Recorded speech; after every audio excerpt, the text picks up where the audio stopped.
The Grim Tale of Grace Macabre, Chapter 35. "That is such an ominous name for a wine," Grace said, taking another sip. The warm tingling in her stomach spread throughout her body. The alcohol hit her head, increasing her delight, and she felt her muscles relax.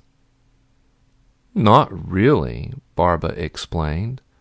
"There are all kinds of wines and liquors that have such dark names. Besides, the sole liquor store here in Nevermore is named Lucifer's Liquors. I imagine they do it as a tongue-in-cheek reference to the fact that alcohol allows us to be our true selves. You know, the old saying is, in vino veritas." Grace took another sip. This third sip warmly caressed her tongue, leaving a hint of blackberry and the not displeasing aroma of tobacco. "I'm not sure that I follow." "Oh, that is Latin," he said. "It means, in wine there is truth. Most people hide their inner selves, but when they drink, their masks of inhibition fall away and allows them to be bold enough to be their true selves." "How do you feel about honesty, Grace?" Andre said, taking control of the conversation. He was built more lithely than Ari and Barba, with a lean, hard body. He stood and stalked around the table as if he were part panther. His blond hair hung to his shoulders, and his face was adorned with a neatly trimmed beard. He wore a loose-fitting white shirt that was unbuttoned halfway down his chest, and tight-fitting black jeans. He stalked over to her, snatching the ancient bottle of wine from the table as he rounded its corner. Should people not be allowed to be their true selves? Grace wanted to make sure she sounded as worldly as Andre did when he challenged her with this question. She took another sip of wine and was surprised to see that the glass was empty as it left her lips.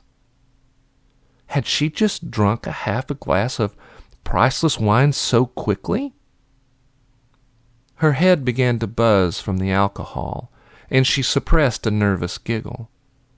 She cleared her throat and began to answer, but before she could, Andre held out the dusty bottle and poured her another glass of the crimson liquid. Grace wondered at how it sparkled like rubies. "I absolutely agree that people aren't genuine," she replied, thinking of how she always felt held back by the expectations of others. "It's also revolting that it sickens me sometimes."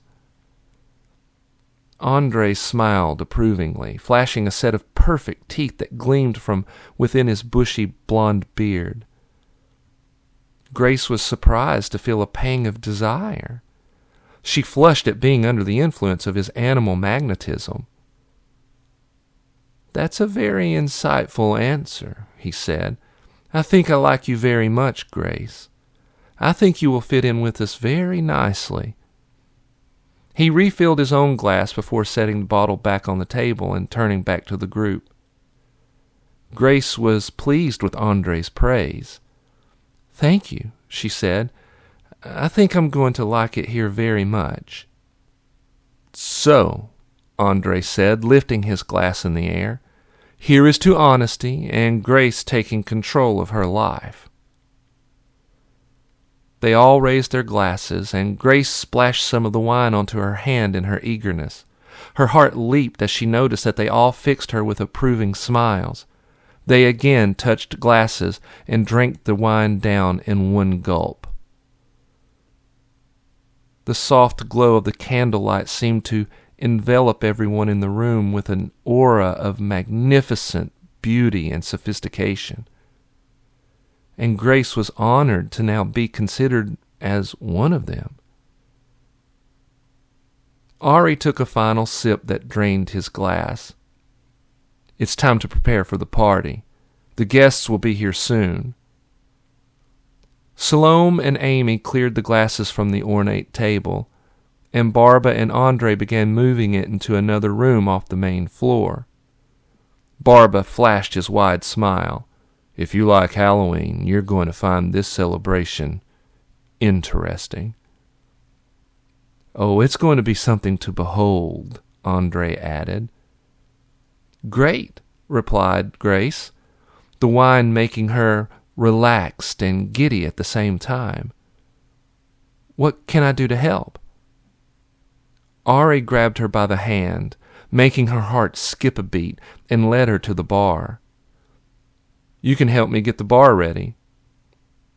Grace was delighted at the feel of his hand grasping hers. So, we're going to be working? Grace asked. Ari let go of her hand and began counting the money in the register. Oh, no, he replied as he flipped through the stack of bills. We have a bartender and a server. A DJ will handle the music. So what are we going to do? Ari placed the bills into the slotted tray and glanced up at her. We watch. What are we going to watch? Grace asked. Ari pushed the drawer shut and gave her a crooked grin. We both agree now that everyone suppresses their true selves in their attempt to fit in, right? Yes, Grace said.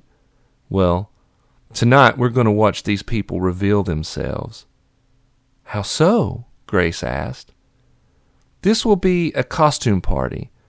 I know it sounds strange, but when people dress up in costumes, they feel free enough to allow their true selves to be seen. Even their choice of costume can be a glimpse at who they really are. That does sound interesting and fun, Grace said. So you think I'll be surprised? Ari grabbed her hand again and led her toward a door that exited off the main dance floor. That is an understatement.